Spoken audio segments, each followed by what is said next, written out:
বাংলা চলচ্চিত্রে মেধাবী যেসব মানুষ নিজের পদচিহ্ন রেখে গেছেন তাদের একজন জহির রায়হান। তার চলচ্চিত্রগুলো এখনো বিশাল একটা জায়গা জুড়ে আছে বাঙালির মনে, আর তার লেখা হয়ে আছে অমর। আজ এই চলচ্চিত্রকার সাহিত্যিক জহির রায়হানের জন্মবার্ষিকী। বেঁচে থাকলে পা রাখতেন 92 বছরে।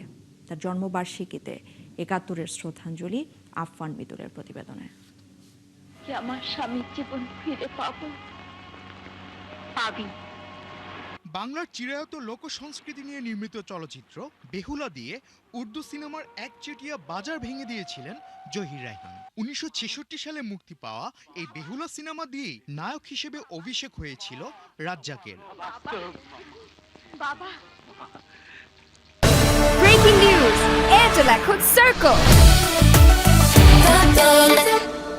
পাকিস্তানের প্রথম রঙিন চলচ্চিত্র সঙ্গম নির্মাণ করেছিলেন জহির রায়হান। পরিচালনার পাশাপাশি ছবিটি প্রযোজনাও করেছিলেন তিনি। তার প্রযোজনায় নির্মিত হয় মনের মতো বউ, জুলেখা, দুই ভাই, সংসার, শেষ পর্যন্ত এবং প্রতিশোধ শিরোনামের সিনেমাগুলো।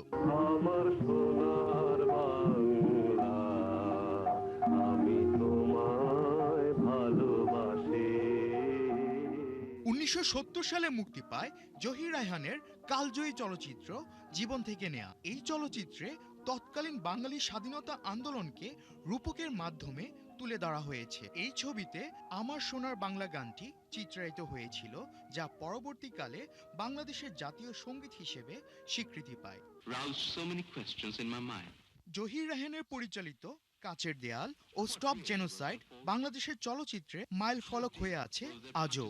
মুক্তিযুদ্ধকালে পাকিস্তান হানাদার বাহিনীর গণহত্যার প্রামাণ্য চলচ্চিত্র স্টপ জেনোসাইড নির্মাণ করে বেশ সাড়া ফেলেছিলেন জহির রায়হান।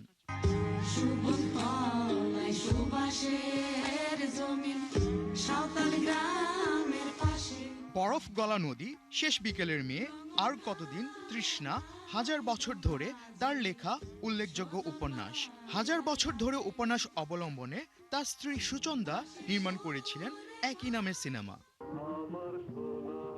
নিগার চলচ্চিত্র পুরস্কার, আদমজী সাহিত্য পুরস্কার, বাংলা একাডেমির মরণোত্তর সাহিত্য পুরস্কার, মরণোত্তর জাতীয় চলচ্চিত্র পুরস্কার সহ অসংখ্য পুরস্কার ও সম্মাননা পেয়েছেন জহির রায়হান। আফফান মিতুল, ৭১।